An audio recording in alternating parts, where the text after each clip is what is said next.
Right now, in a cornfield in the middle of Iowa, there is a baseball diamond. It's called the Field of Dreams, and what happens there has very little to do with the movie. No team plays on it. No league owns it. There is a white farmhouse behind home plate, rows of corn standing like a wall around the outfield, and grass mown short as a lawn. No floodlights, no scoreboard.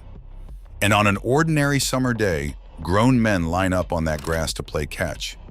Fathers and sons, old friends, men who have never met each other. They take off their watches, they roll their sleeves, they throw a baseball back and forth 20 feet apart for 10 minutes or half an hour. And a startling number of them start to cry. Not one or two. Enough that the people who work there stop finding it strange a long time ago. Enough that nobody standing nearby turns to look, because the man 20 feet away is usually doing the same thing. They have driven a long way to get there. Off Highway 20, down a two-lane road with corn on both sides and nothing else. No stadium on the horizon. No town, no sign that anything is out there at all. Some of them flew across an ocean first. They park on the grass, and the first thing almost every one of them does is open the trunk of the car and take out a glove. A lot of those gloves are older than the men carrying them. Some of them belong to somebody else. Where I come from, in Europe, we know where this came from. A baseball picture from 1989, Kevin Costner, a farmer in a cornfield. We watched it, we thought it was sweet, and we assumed the field was bulldozed the week the cameras left, the way film sets always are. It was never bulldozed. Not that week, and not since. The film on its face is ridiculous. Adapted from a novel called Shoeless Joe, it opens with an Iowa farmer named Ray hearing a voice in his corn. If you build it, he will come.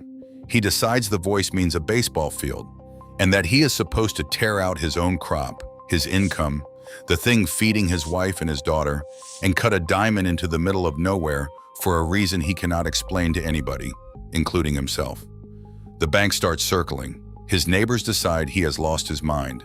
And out of the corn, one at a time, walk the ghosts of ball players who were thrown out of the game a lifetime ago, among them Shoeless Joe Jackson, banned after the 1919 Black Sox scandal. But the ghosts are not what the film is about, and most of the people watching it work that out inside 10 minutes. Ray had a father, a ball player himself once, a long time before.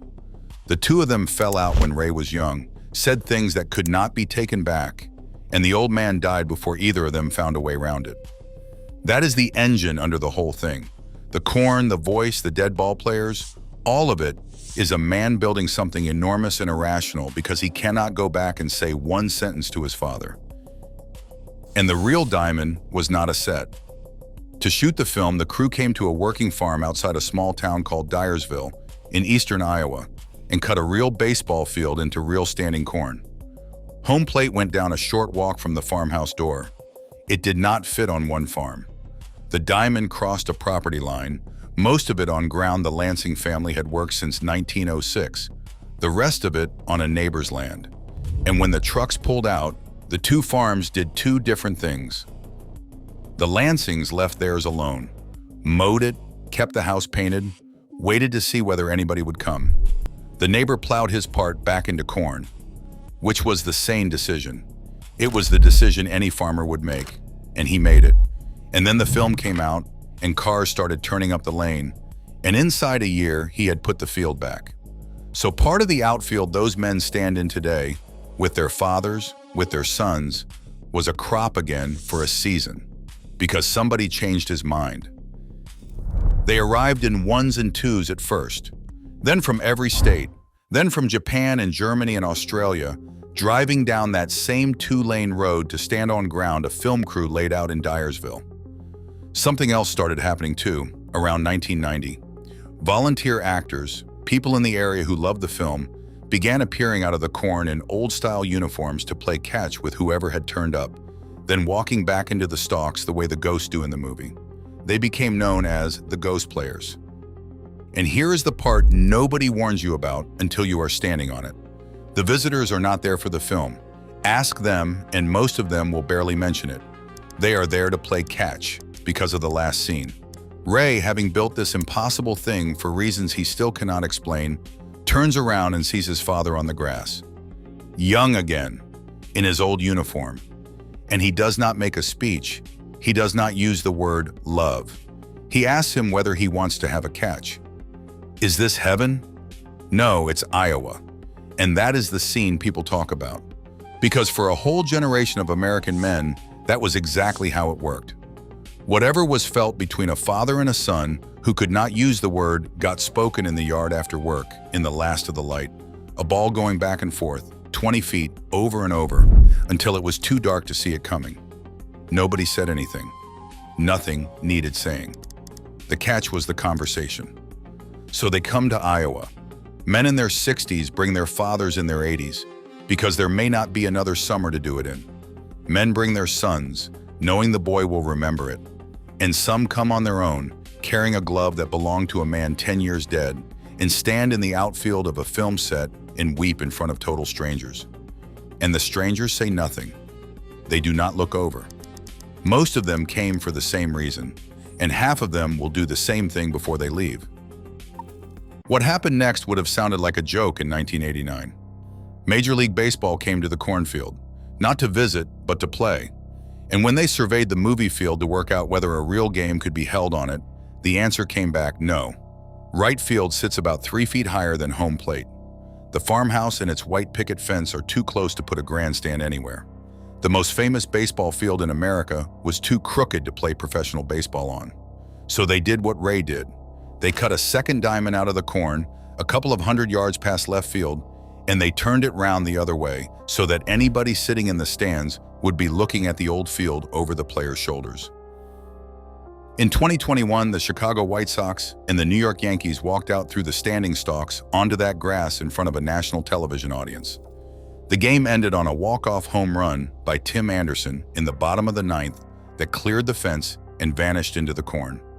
An ending so absurdly on the nose that if a screenwriter had put it in a script, somebody would have told him to change it. They played there again the following summer.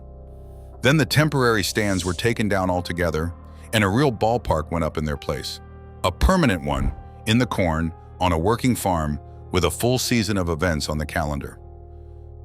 Before I tell you the one thing out there that Major League Baseball could not build, one quick favor: press subscribe. On the television, it's right there on your screen. On a phone, it's just under the video. So you should know before you drive out there that it is not the place it was. There is a ballpark now, and a schedule, and a shop. On the days the professionals play, that 2-lane road fills for hours, and you are not getting near the site without a ticket in your hand. But on an ordinary day, no game, no crowd, nothing on the calendar, you can still walk straight out onto it. The same small diamond, the same distance between the same bases, the same white farmhouse behind home plate, the corn still standing at the edge of the outfield. The field that was too imperfect to hold a professional game is the only reason any of the rest of it is there at all. And it is still a mown patch of grass on a farm with no lights and no scoreboard. Exactly the way it was when one farmer decided not to plow it under and the other one changed his mind. And on some Sundays, men in old uniforms still come out of the corn to play catch with whoever showed up. It costs nothing to stand there. So on an ordinary afternoon, with nothing scheduled and nobody watching, a man will walk out to the middle of it with a glove that used to belong to somebody else and throw a ball toward the corn and wait for it to come back. That's the kind of America this channel goes looking for. The places where a country quietly builds something real to hold a feeling it can't say out loud. Press subscribe, big screen or small, and I'll see you at the next one. And if your dad's still around, go have a catch.